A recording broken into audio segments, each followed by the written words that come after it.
بسم اللہ الرحمن الرحیم۔ السلام علیکم۔ 23 مئی 2021 کے لحاظ سے سعودی وزارت صحت نے وبائی مرض کرونا کی رپورٹ جاری کر دی ہے، جس میں بتایا گیا ہے کہ پچھلے 24 گھنٹوں کے دوران 1067 یعنی 1067 افراد وبائی مرض کرونا کا شکار سعودی عرب میں ہوئے ہیں، جبکہ پچھلے 24 گھنٹوں کے دوران 12 افراد وبائی مرض کرونا کی وجہ سے انتقال بھی کر گئے ہیں۔ انا للہ و انا الیہ راجعون۔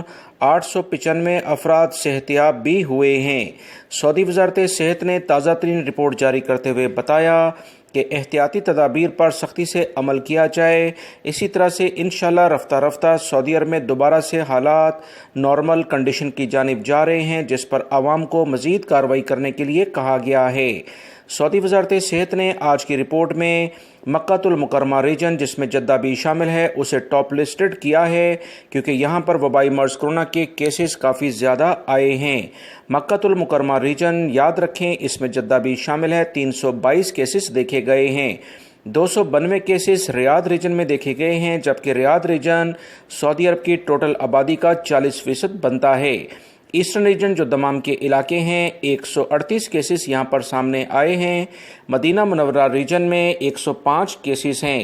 سعودی وزارت صحت کی رپورٹ کے مطابق جازان ریجن میں 54 کیسز ہیں، اسیر ریجن میں 35، قسیم ریجن جس میں انیزہ اور بریدہ دونوں شامل ہیں، 33 کیسز دیکھے گئے ہیں۔ نجران ریجن میں 26 کیسز ہیں، تبوک ریجن میں 25 ہیں، حائل ریجن میں 17 ہیں، البہار ریجن میں 12 ہیں، ناردرن بارڈر کے علاقے میں 5 کیسز ہیں، الجوف ریجن کے علاقے میں 3 کیسز دیکھے گئے ہیں۔ الجوف کا علاقہ سکاکا کا علاقہ کہلاتا ہے۔ سعودی وزارت صحت کی رپورٹ کے مطابق 8975 ایکٹیو کیسز سعودی عرب میں موجود ہیں، جبکہ 1344 انتہائی بری کنڈیشن میں ہیں۔ ان کے لیے خصوصی طور پر دعا کی جائے۔ دوستو، دوسرے چینل پر میں ایک اہم ویڈیو شیئر کرنے جا رہا ہوں، جسے لازمی دیکھیے گا اور میرے دوسرے چینل کو بھی سبسکرائیب کریں تاکہ اس پر جو بھی اپڈیٹ میں آپ سے شیئر کروں فوراً آپ کو ملتی رہے۔ ویڈیو لائک کر کے شیئر بھی کیجیے گا۔ السلام علیکم۔